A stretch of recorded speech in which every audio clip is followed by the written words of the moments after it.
Hola, ¿cómo les va? ¿Qué tal? Hoy tenemos otro panel de lujo. Vamos a hablar de los años 90 y para esto tenemos en el estudio a Silvana Lacarra y a Pablo Siquier, artistas, y a Andrés Duprat, curador. Así que directamente pasamos sin demora a la plática, digamos, ¿no?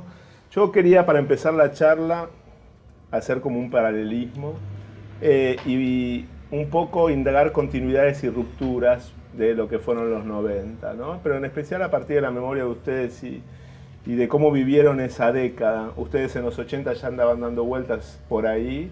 Entonces, ¿qué les parece a ustedes o de qué manera vislumbraron algo que produzca ¿cuál fue el cambio de los 90 para ustedes dentro del arte? Ustedes antes como artistas o en ese sentido teóricos que andaban circulando por ahí, ¿qué vieron, qué sintieron como diferencia entre los 80, lo que ustedes vivieron como los 80 en tanto espectadores y estudiantes, y los 90 como dentro de la escena del arte en general, ¿no? O sea, en ese sentido, o sea, ¿qué fueron? Y segundo, ¿qué les parece que también quedó en los 90, que de alguna manera no sucedió o no siguió en esta década, ¿no? ¿Qué fue propio de los 90? Bueno. Bueno,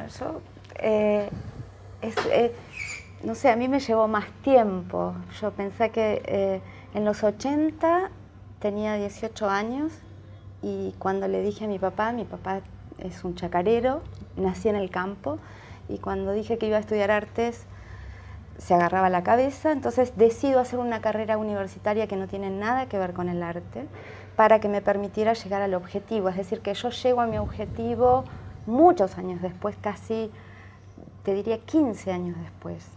Llego a los 80 a Buenos Aires, estudio, yo había hecho un profesorado de dibujo y pintura, pero yo me acuerdo que miraba y estudiaba y trabajaba a su vez para bancarme mis estudios con profesores de pintura. Tengo una anécdota de los 80 que era cuando estaba el Banco Patricios. Ajá. Yo no tenía ni idea del mundo del arte en Buenos Aires.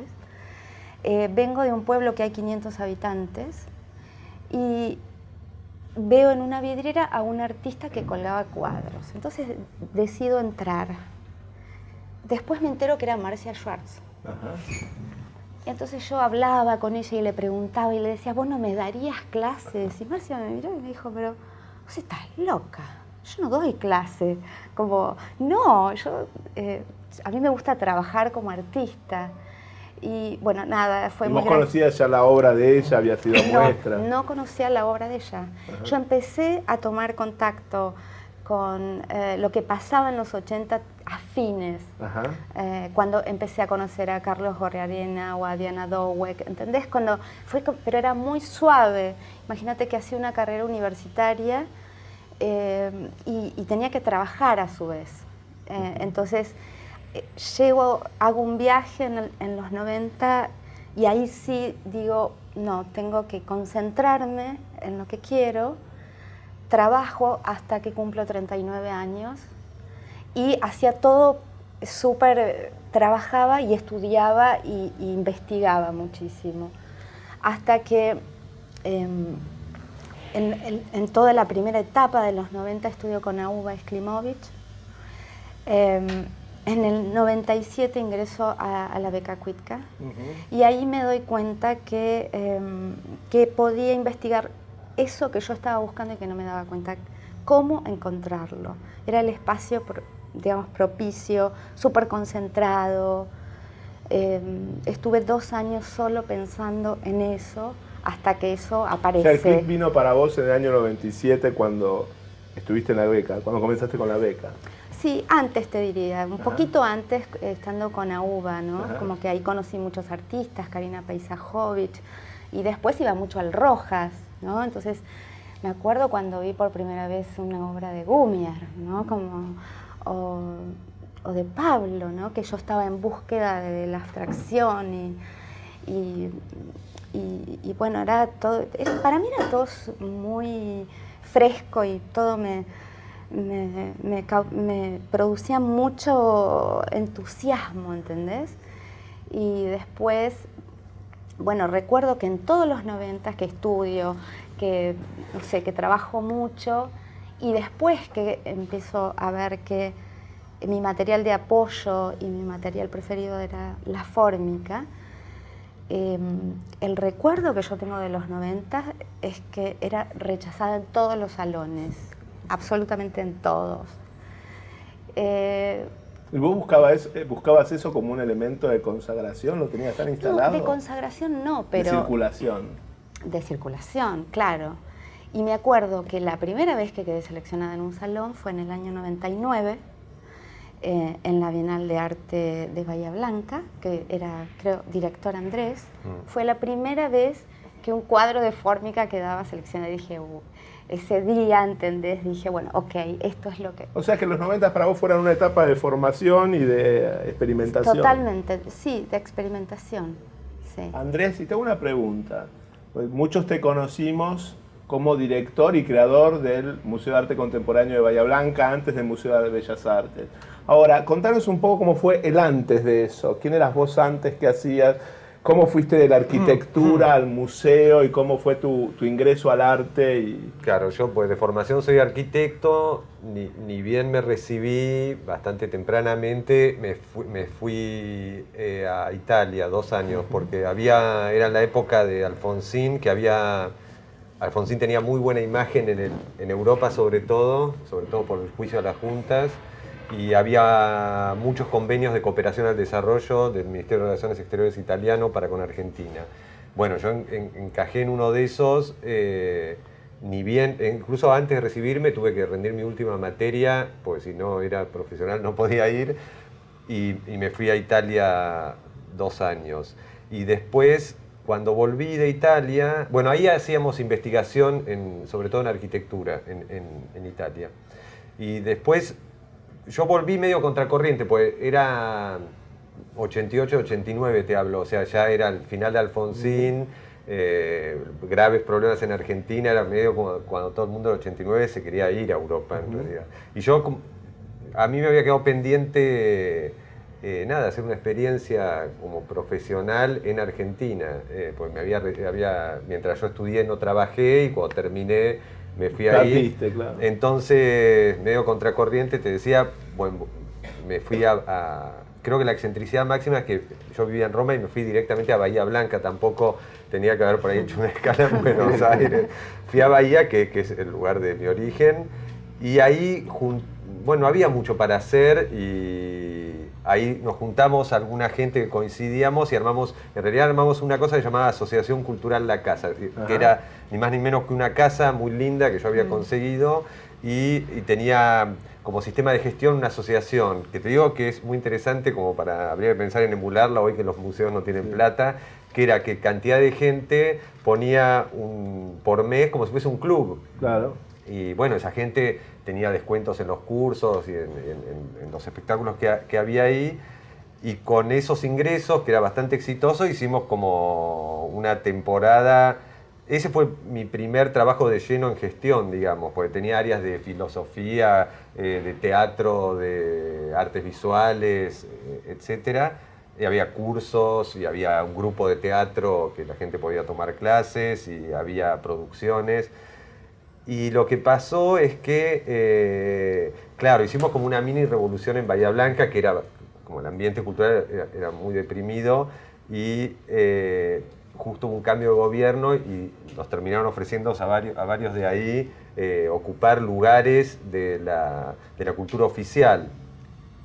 Eso implicó, por un lado, un debate interno que, bueno, como puede tener cualquiera hoy en día, que estaban los puristas que no querían ensuciarse con la gestión pública, pero también yo creo que eso es como una especie de fobia que hace no tomar responsabilidades, y bueno, tenés una idea, tenés un pensamiento para llevar adelante, bueno, flaco, hacelo. Es una forma de articular. No va a estar nunca la escena ideal que vos pensás. Entonces, bueno, ahí fue cuando acepté, digamos, el cargo del director del Museo de Bellas Artes. Pues estaba en la municipalidad. Era una municipalidad. El Museo de Bellas Artes bueno, era re para atrás en ese momento, pero bueno, también eso significaba un desafío lindísimo para mí, ¿viste? Era un museo era un museo bastante viejo, ¿verdad? El 28 había sido fundado. Con una colección también bastante interesante, yo me acuerdo que había unos Petoruti. Exacto. Lo que pasa es que, bueno, no estaba explotada. La colección Sí. era muy regular también, porque Sí, es eran verdad. como que aceptaban obras. Que eso, bueno, eso lo implementamos nosotros. Cuando entré ahí, pues había una cosa muy pueblerina que era como si yo te regalo un reloj feo y vos, aunque no te guste, me decís gracias, Andrés, Sí. pero no me lo devolvés, ¿viste? Ese Claro. mismo criterio usaban para las donaciones en el museo, entonces estaba lleno de obras horribles que había que cuidar. Después de ahí se implementó como un sistema en el cual se tenía que aprobar o no El ingreso. el ingreso. Y después había muchas mañas de pueblo chico, digamos, de ambiente de museo pueblo chico. Por ejemplo, había artistas que venían y me decían, yo expongo todos los años, como que me avisaban que era una axioma, ¿viste? Yo expongo todos los años como te aviso. Y después había engrampadas un par de asociaciones de artistas muy para atrás que tenían cierta incidencia en... Eso, bueno, yo lo desarticulé muy rápidamente, por eso en el primer momento me odiaron, ¿viste? Pero entendí que no tenía que ser un museo para los artistas regionales de Bahía Blanca, sino que tenía que ser un museo interesante para toda la gente que vive en Bahía Blanca. ¿Y cómo fue, Andrés, en ese sentido, ¿de qué años hablamos y cómo fue el posicionamiento del museo, que fue muy fuerte en... Claro, esto que te hablo es en 91. Sí. Y después, claro, ahí empezamos a hacer un laburo bastante serio con el Museo BA, que no se hacía en general, ¿no? Con temporada de exhibiciones, las muestras las elegíamos nosotros, no es que se llenaba una agenda y después no había más lugar, no, había una estrategia. Yo viajaba mucho a Buenos Aires, también tuve como mis impactos en la primer beca Cuitca. Yo armé una muestra en el 91 con... Vos no estabas en esa beca Cuitca, ¿no? No, nunca estuviste. No, claro.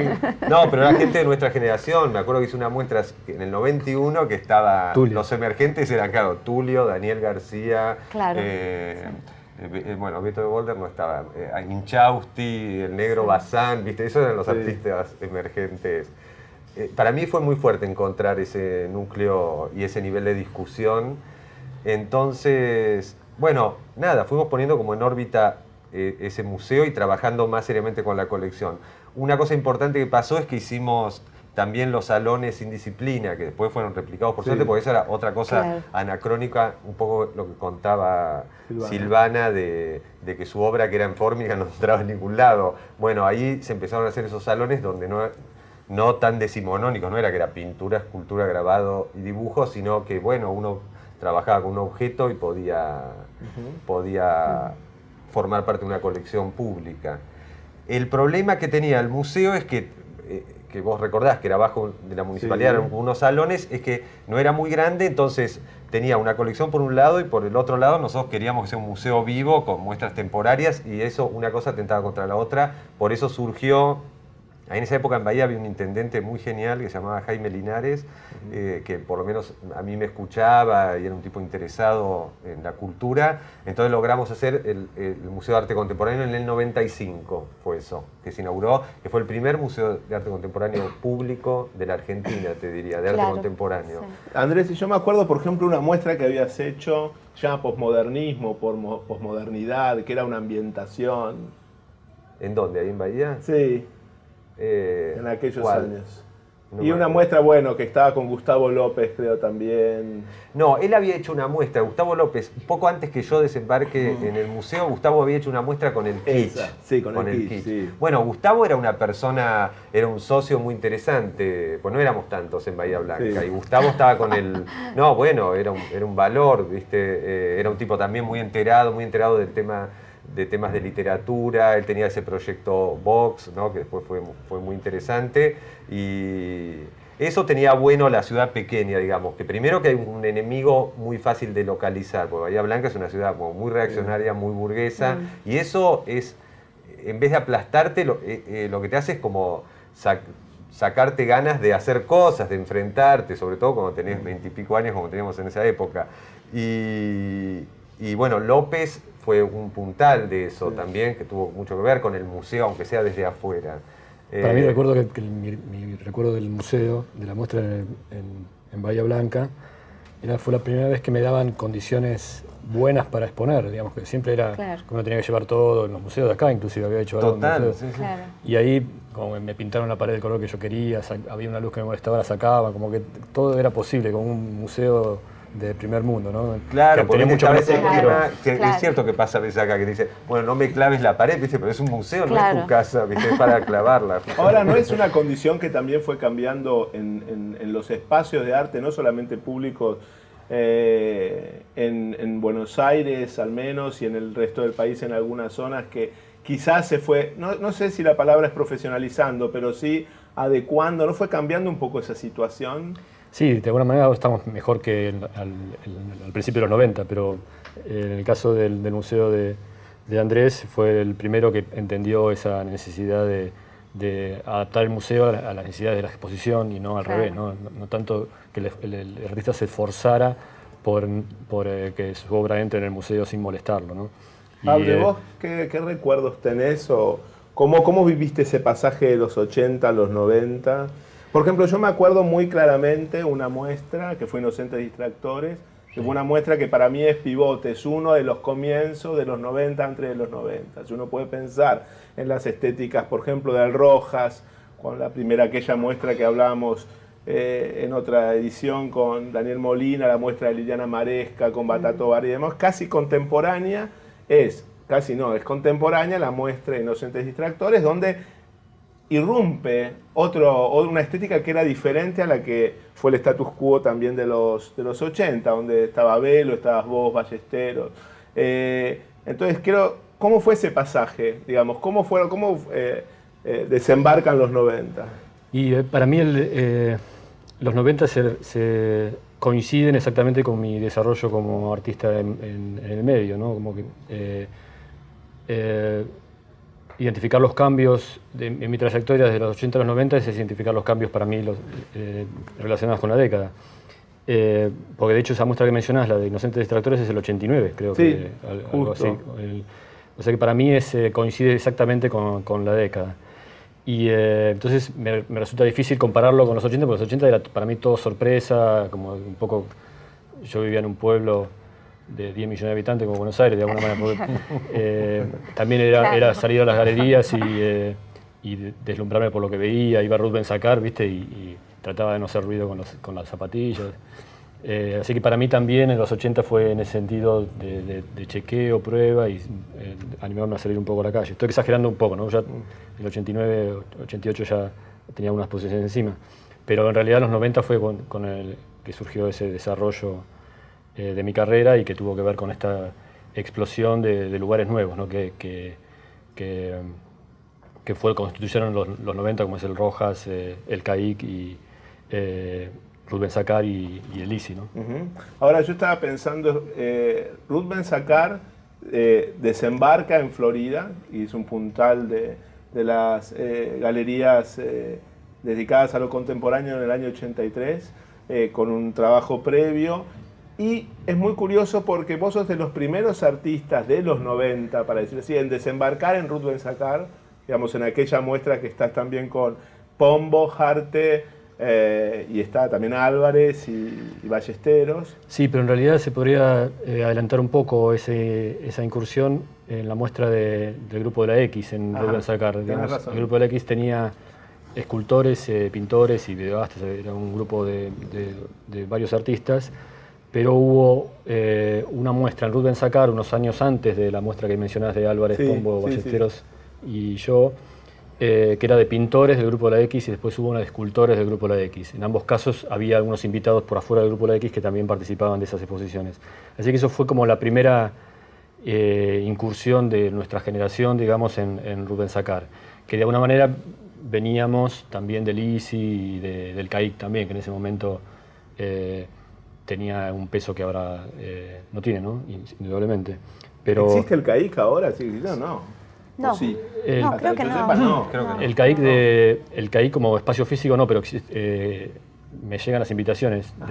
No, yo no estaba al tanto. Me llegan la gráfica. Sí, en Viamonte, de hecho, hace muchos años que ya no existe, pero está Modulor y desde Modulor se arman actividades. A partir de la base de Glusberg. Sí. Pero yo lo que decía, por ejemplo, la diferencia que encuentro en lo que vos decís es que si yo pienso en las obras del Grupo de la X, que es aquella muestra en la que también estuvieron implicados o fueron promotores Iomi y López Anaya, todos los que participaron, muchos de los que participaron en esa muestra y en el grupo en sí, tuvieron, digamos, una destacada actuación en los 90, pienso en Jorge Máquina, Ana Gallardo, bla, bla, podríamos ver que realmente... Pero yo creo que la estética era otra, quizás linkeo más con esta muestra que te estoy diciendo, porque es evidente que, por un lado, se me ocurre que es como una confluencia de estéticas, por un lado la tuya, o sea, con sus diversidades y heterogeneidades, pero la tuya, la de Ballesteros y Álvarez, con el grupo más Rojas, o el núcleo más rojo que era Pombo y Jarte. Era exactamente así, porque Pombo y Jarte venían del Rojas y Álvarez, Ballesteros y yo veníamos del Lisi. Era como el Rubén Sacar concentró algunos artistas de esas dos claras, de esos claros lugares de exhibición y de exposición que había en ese momento. Fue exactamente así.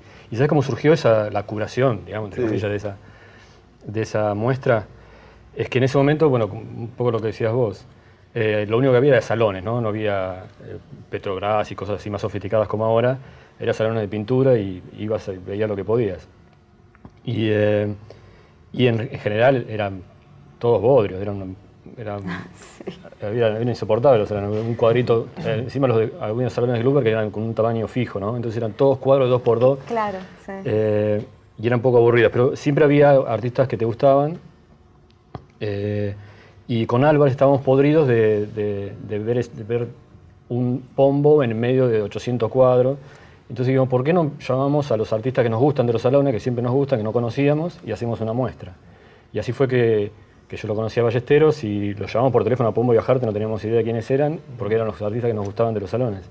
Y para hacer una muestra, no sé, en Recoleta, en un bar de la Lillo La Vista, no sé, para hacer algo así, se enteró Buchelato y lo presentó se lo comentó a Rubén Sacar, así una cosa fortuita, y aparecimos en Rubén Sacar, de un bar aparecimos en Rubén Sacar. Así fue como un signo de la apertura que tenía en ese momento Ruth para captar a algunos de los pendejos que éramos en ese momento. Ahora, le hago una pregunta a los tres. Hubo una de las discusiones que después rebota en otro sentido en esta década, pero que sí es clave en los 90, o al menos es uno de los caballitos de batalla en tanto discusiones, es aquella denominación que da López Anaya en un momento dado, una nota de La Nación, con respecto al arte light, el supuesto arte light, que él lo tomaba como, ni siquiera es una declaración peyorativa, él toma como un arte light, diet y demás, con la lectura que hace de eso, con otros elementos también, Pierre Restany, y publica en su momento en la revista Domus y en Lápiz, y habla del arte guarango y los 90 guarango en relación también a lo que sucedía en el país, haciendo una lectura politizada ya del tema, con respecto al menemismo, ¿no? Sí. Que en realidad como siempre hubo reducciones en ese tipo de categorías, ¿no? Cuando López Anaya lo publica, estaba más relacionado con el arte indudablemente del Rojas, ¿no? Más que con nosotros que estábamos por afuera del Rojas. Y después Pierre Restany como que englobó todo lo que pasaba en los 90, ¿no?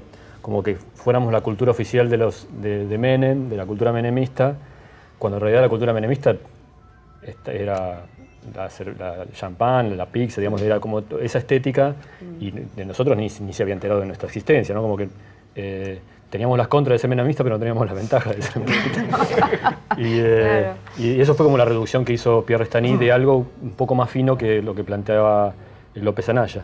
Lo que pasa es que también López Anaya hablaba de cinismo, de ironía, y me parece que ahí yo no coincidía con él, y ninguno de nosotros coincidíamos con él.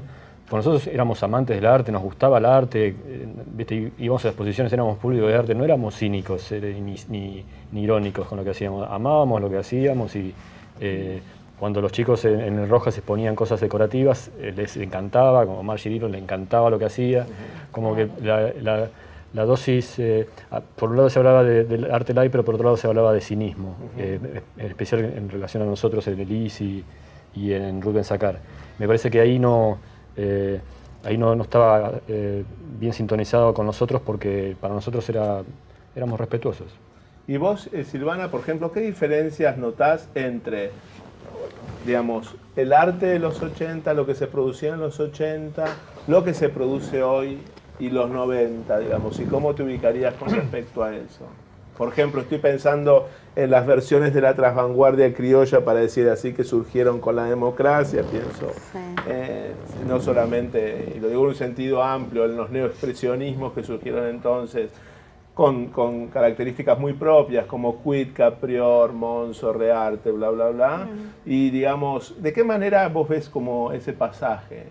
Digamos, desde vos como espectadora, como artista y demás. No sé, creo que en los 90 yo quizás me acercaba al arte concreto y mi preocupación estaba centrada en la geometría, o también estaba centrada en la investigación del uso de materiales que fueran industriales. Yo me empiezo a sentir más cómoda a partir, digamos, cuando pasan los 90, ¿no? Vos sabés que das en un punto clave. Porque yo te voy a contar, en los 90 a mí me pasaba, es decir, yo estaba trabajando y estaba tratando de encontrar algo específico. Y investigo mucho acerca de, finalmente encuentro un material que para mí me permitía hablar de una manera perfecta de la abstracción, como la fórmica, porque era un material que podía cubrir una superficie, un volumen, y esa superficie curvada o plana era una superficie pareja, ficticia, era perfecto, era lo que yo quería para hablar de la abstracción. Y entonces cuando ese espacio que se generaba entre el espectador y el trabajo, entre el galerista que venía a ver y el trabajo, todo el mundo en los 90, me acuerdo que me hablaba de la perdurabilidad. Y entonces realmente todos los 90 trabajé en la perdurabilidad. Yo no entendía mucho ese cuestionamiento. Pero vos ibas a un punto que también me parece que es clave y que no lo habíamos tocado, que es en los 90 hay como vemos en el caso de Pablo también, una revisión de no solamente una tradición, sino de los materiales de una tradición, de la abstracción de otro lugar. Yo recuerdo, por ejemplo, Pablo revisando la obra de Raúl Loza, pero desde otro ángulo, como un artista intimista, y repensar las tradiciones y esos elementos desde otro lugar, que me parece que también fue parte de tu trabajo, que no estaba tan claro, quizás, en los 80, que seguía siendo todavía en los 80 comenzó un trabajo con la pintura, pero pensemos que hasta ese momento era más una situación, si se quiere, darwinista de clausurar etapas, pero no revisar lo anterior. Quizás una actitud que no querría usar la palabra posmoderna de jugar con los estilos, pero sí revisarlos desde otro lugar. Bueno, en realidad lo que ocurrió en mi caso, y creo que en algunos otros también, es que en mis años de formación, por ejemplo, Loza y el arte concreto y demás no existía porque eran los años de la dictadura y estaba relacionado con el Partido Comunista y demás, entonces ese tipo de artistas no era posible verlos en Buenos Aires. Eso pasó, digamos, el desarrollo del arte concreto y las muestras, el mercado y demás fue después. Y lo que había para ver en ese momento era una pintura geométrica bastante horrible, como me acuerdo de un pintor que se llamaba Gatiello, que era espantoso, pero que era muy laborioso, así como geometría. Y los buenos artistas eran expresionistas, ¿no? Cuitca, Diana Eisenberg, claro, Prior y demás, y era lo que había.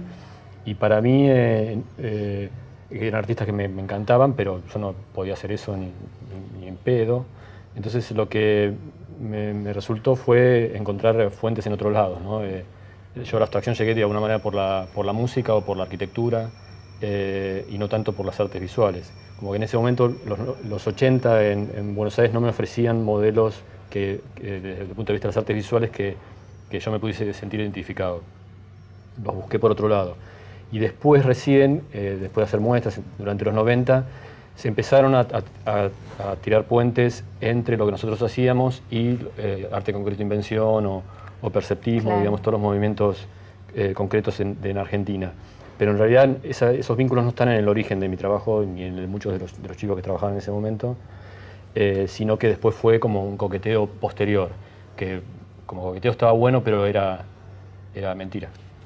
Andrés, y desde lo institucional y del contexto, de la generación de contexto, y hablo de contexto en un sentido también amplio, de galerías, de instituciones y demás, ¿qué cambios ves vos, digamos, en la escena entre los 90 y estas décadas, o cómo ves esas diferencias? Es que yo creo que tiene que ver con lo que dijo Pablo. A mí me parece que lo que pasó en los 90, sobre todo con epicentro en el Rojas, digamos, yo no coincido para nada en la apreciación de López Anaya ni en la de Restaní, me parece que son como, por lo menos, parciales y tendenciosas. Creo que lo que pasó en el Rojas, que para mí fue muy importante, mirá que yo no era un militante del Rojas ni de eso, fue que abrieron el campo de batalla muchísimo, pues como dice Pablo, yo también, a mí Prior, Guillermo Cuitca, son artistas que me súper interesan y siempre me interesaron, pero es cierto que no había espacio para otras cosas, no había espacio para alguien que, como dice Pablo, por ahí no tenía esa gestualidad para hacer su obra, pues no le nacía en él, o cantidad de otros artistas, bueno, como Silvana mismo.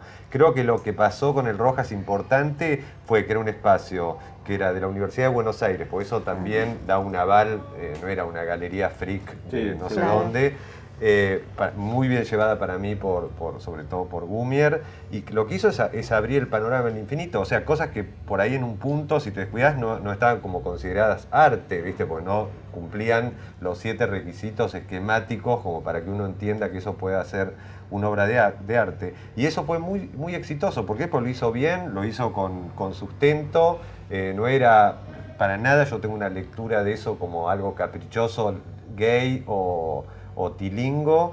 De hecho, una persona como Ruth Benzacar, que si algo era vivísima y tenía como mucho ojo, lo lleva a una galería que era muy prestigiosa desde hacía años, o Laura Buchelato y Fernando Villalonga, creo que estaban en el ICI, o sea, era gente con muy buen ojo y que supo quizás ver antes. Y eso hizo que se amplíe, que se amplíen los campos para los artistas. Por eso existe hoy un artista como Silvana, o, no sé, un tipo, pienso, artistas posteriores como Daniel Joglar, que no tendría lugar en ningún lado si hubieran seguido eso. Sí, de hecho, Belleza y Felicidad se lee como una continuidad del Rojas, digamos, con naturalidad. Y hoy mismo está instalado, viste, donde vaya, o sea, nadie vas a Arteba, digo, una feria comercial, igual, viste, hay como lugar para un amplio espectro de estéticas y de materialidad de las obras, ¿no? Yo creo que en eso fue muy importante los 90. No le doy para nada el mérito a Menem ni a las políticas neoliberales.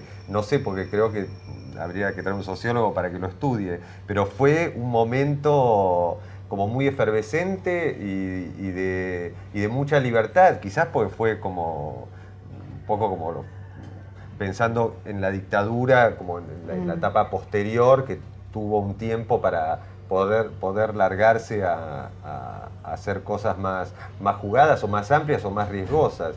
Y el suceso de eso, para mí, el suceso máximo no es estudiarlo como en la historia del arte, sino es ver qué pasa ahora, digamos.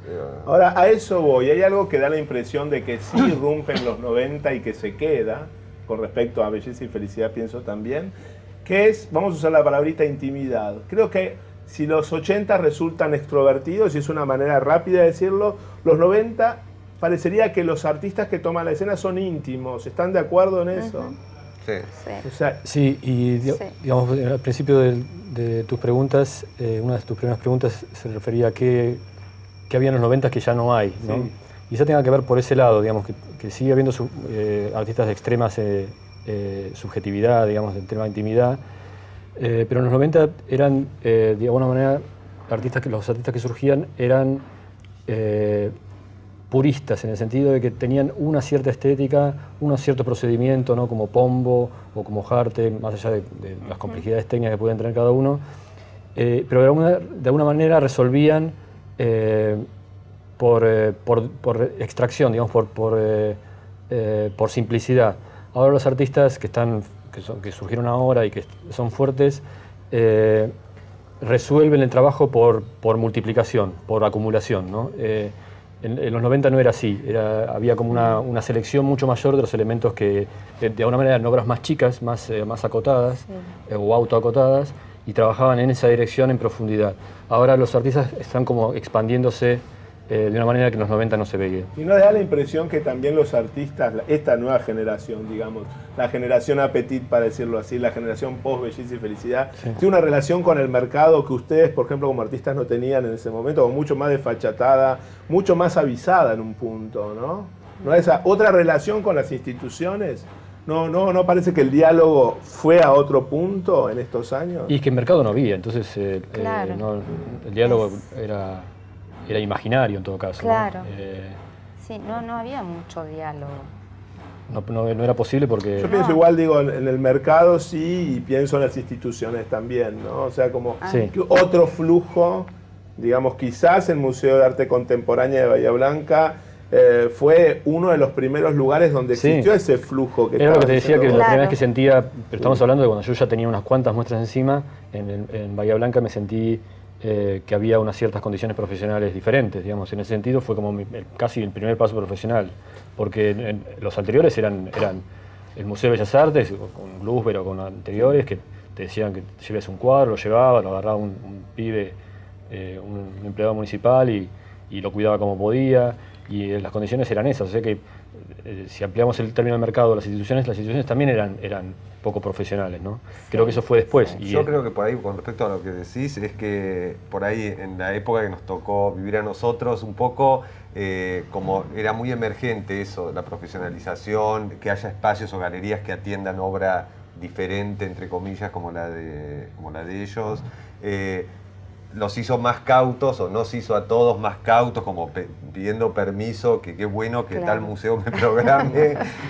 Y ahora, gracias a que se ha ganado muchísimo terreno en eso, los pibes más jóvenes, los artistas actuales, como lo tienen dado eso, entonces negocian como, si querés, más agresivamente, pero como con más seguridad, Sí, porque... ya tiene un terreno ganado. Claro, hay un terreno que por ahí les costó más a ellos.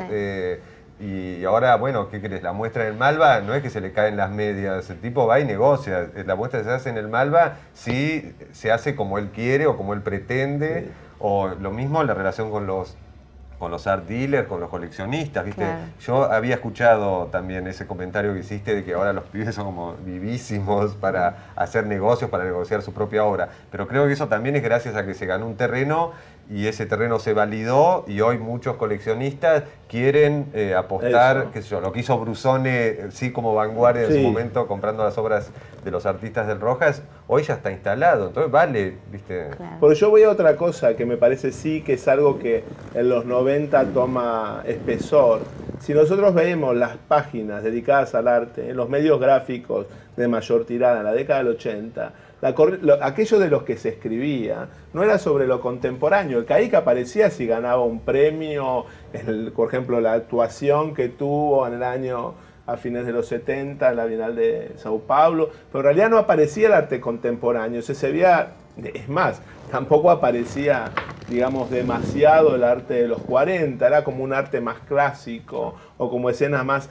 Da la impresión, o uno lee hoy lo que aparece en revistas como ADN, Ñ, o eso, los suplementos de perfil y bla, bla, bla, o Radar, que hay como una apuesta también desde los medios y de todos lugares hacia algo más contemporáneo, ¿no? Que antes no estaba tan instalado, es lo que decía recién Andrés, que tampoco estaba tan... Había aquello sobre lo cual los reflectores ponían más atención, era algo más clásico. Parecería... No sé si tienen esa impresión ustedes. Sí, yo no entendía nada, cuando era chico no entendía nada, porque no había nada que leer. Agarraba un libro de Joseph Beuys en alemán y miraba los dibujitos como podía, ¿viste? Y ese libro pasaba de mano en mano.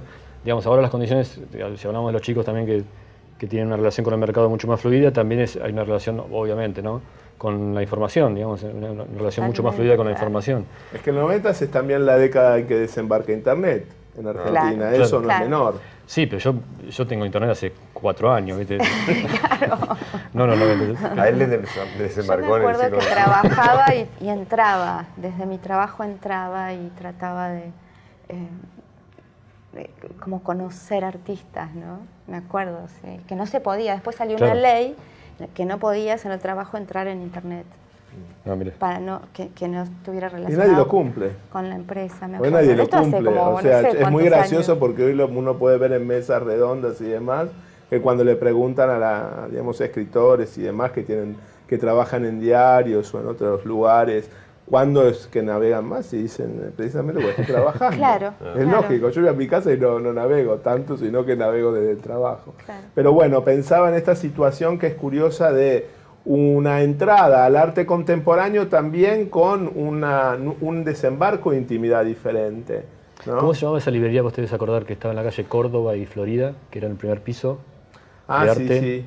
Sí. Esa librería fue importante para nosotros. En Era Telequi, como- no, Documenta. Documenta. Documenta. Esa era como la página, un portal Sí, para... sí. Un lugar donde Teníamos uno que- iba a ver claro. lo que eran las últimas tendencias, Claro. que después Claro. estaban en toda la feria del libro, tenía grandes stands y demás, ¿no? Pero ahí estaban donde puedes encontrar, que no te lo puedes comprar muchas veces, pero ibas Sí, y chusmeabas un poco los libros claro. y ahí te enterabas de Nat Goldin o artistas... Ahora uno no puede pensar también, lo que pasa es que es un pensamiento también fácil decirlo, porque en un país como Argentina es algo fácil de decir, pero que la década del 70, de los 90 también fue la década marcada por dos grandes crisis, pienso en la hiperinflación del 89 y el 2001, digamos como dos grandes, como jalonadas, una burbuja también bastante particular entre dos grandes crisis, ¿no? Entonces es curioso porque es como cuando ustedes estaban, pienso en el caso de Pablo, cuando vos estabas dando vueltas y iniciándote como artista y vos también en ese momento, digamos, justo cuando estabas volviendo de Italia, es como vivir una gran crisis, pasar a eso que fue, digamos, el menemismo y después empezar, digamos, recomenzar esta década quizás con otra gran crisis. Volviendo a esa situación, ¿ustedes creen que hubo, y lo que decía Restani, algún tipo de influencia, no de todo indirecta, con respecto a las estéticas que se promovían del menemismo? O sea, ¿que realmente actuaron o no? ¿Que fueron ustedes totalmente... ¿Hubo una respuesta desde sus obras a esos o no? No, bueno, sin duda que de mi obra se puede decir que casi no tematiza nada y mucho menos ese tipo de conflictos. De todas maneras, si bien se habla de esos dos momentos de crisis muy puntuales, y de hecho es concreto eso, el ambiente de arte es bastante inmune a eso, porque estamos hablando de Totalmente. instituciones más o menos, o de capitales privados que más o menos sobreviven, o de instituciones como el Museo de Bellas Artes que también sobreviven, o galerías privadas, y el mercado está sustentado por gente que puede navegar las crisis con bastante comodidad, ¿no? Y además, entre crisis, durante y antes de las crisis, hay siempre gente que quedó afuera del sistema, y eso permanece, digamos, que a veces pareciera que hay gente afuera del sistema desde el 2001 en Argentina, y no es así, como que en el 2001 se multiplicaron la cantidad, el porcentaje de gente que quedó afuera, pero también había antes, ¿no? Como que durante toda nuestra existencia como artistas, uno tiene que lidiar con esa gran paradoja, esa gran ridiculez que es pintar rectangulito negro, cosita de colores, cuando hay gente cagándose de hambre, pero en todas las épocas, no solo en los momentos de crisis. O sea que va más allá de la década menemista, esa tensión o ese lidiar todas las mañanas que los artistas tenemos que hacer para seguir haciendo lo que hacemos en ese contexto tan absurdo, ¿no? Sí, no, pienso igual que Pablo. Sí, yo mi trabajo estaba sí, perdón. que mi trabajo estaba inmune a eso. Y con respecto a ese periodo, en el 2001 yo tomo una decisión que es dedicarme a llevar adelante una carrera como artista, digamos. Justo en la época en que De la Rúa...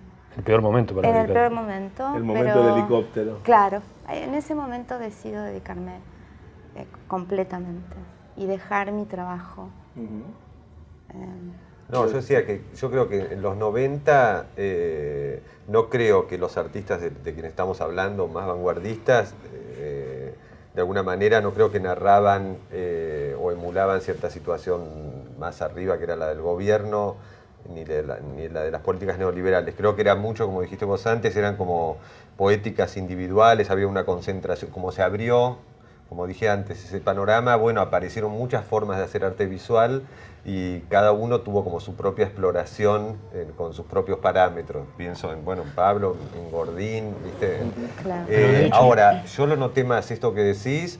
Después de la crisis, después del helicóptero de la Rúa, sí vi cierta especulación de parte de las artes visuales de hacer arty, ciertas situaciones e imágenes como dramáticas que recorrieron el mundo, como con un grado mayor de especulación y de sinergia con cosas gravísimas que habían pasado. Yo no lo vi. De hecho, me parece que las políticas culturales durante la época de Menem fueron como inexistente, un tipo que hizo que el Estado se achique al máximo. Hoy mismo se está sufriendo el achicamiento, por ejemplo, de la Secretaría de Cultura de la Nación que conozco desde esa época, porque era como un tema prescindible, todo eso tenían que ocupar los espacios privados o quedaba librado a las leyes del mercado. Entonces lo que hizo la política de Menem en cuanto a cultura fue que no haya política cultural, ¿viste? O sea, eso puede leerse como una genialidad por un lado, o puede leerse como alguien que hizo que el Estado no tenga más un rol interesante e inteligente para con las producciones culturales. O sea, creo que por eso tampoco hubo mucha incidencia en la poética de los artistas. No sé cómo lo ves vos. No, yo también veo esa situación que evidentemente hay un link diferente con respecto a muchas de las producciones contemporáneas, a la tematización. O sea, de hecho, desde la década en Argentina, desde la década del 30, del grupo de Buedo, de Facio Ebecker y demás, hubo una conciencia social de tematizar cierta situación, incluso los concretos también lo tuvieron, pero si bien, por ejemplo, los mismos grabadores tematizaban esa crisis, es diferente al grado de incidencia y de construcción de imagen que puede tener un artista de esta época, digamos, porque tiene otra relación con el mercado. O sea, es evidente que existen mercados que pueden ser becas, muestras y demás, que alguien como Facio Ebecker no tenía, digamos, una beca en Alemania para mostrar la crisis argentina. Creo que sí, en ese tipo de especulación existe, sin duda. También muestra un grado, según la obra, un mayor o menor grado de análisis. Para ir cerrando, algo que también dijo Pablo, que me parece que me gustaría ir cerrando con esto. Pablo en un momento dijo, en los 80 tampoco teníamos libros, digamos, ¿no? O sea, que no solamente internet, sino ustedes sienten que hay como un avance de la historia del discurso historiográfico hacia las producciones, que hay más. Sí, Sí, claro. Sí. Los pibes de ahora saben todo, saben... Sí. Tienen 24 años y ya saben todo. Pueden empezar desde arriba. Es increíble, es increíble. Es increíble. Y además eso que pasa no solo con el arte, pasa con todo, ¿no? El grado de interrelación que hay entre los chicos, cómo se comunican y el grado de información que tienen es enorme. Claro, al mismo tiempo es diferente la manera que absorben esa... Yo estaba con un libro un mes porque no tenía otro, entonces lo miraba mucho porque era el único que tenía. Y ellos pasan muy rápidamente de un artista a otro, o sea que tienen una aproximación diferente sí, a la del vez conocimiento, también, ¿no? con un riesgo de parálisis, ¿viste? Sí. Por la La infoxicación, ¿no? Sí, ¿no? ¿Viste? Yo creo que hay momentos en que conviene cerrar las páginas de internet y los libros y ponerse a pensar un poco para otra adentro, intimidad, pues, una nueva intimidad. Otra intimidad. pues si no, claro. bueno, con la globalización está todo casi hecho, ¿viste? Entonces hay que como buscar también para adentro, me parece. A veces, o sea, creo que sería ideal una medida intermedia en cuanto a ir a buscar afuera y después, nada, reflexionar Hacer para algo una con obra eso original, también. ¿no? Claro. Bueno, les agradezco mucho la participación, fue un placer Gracias. tenerlos acá y bueno, nos estamos viendo pronto. Gracias.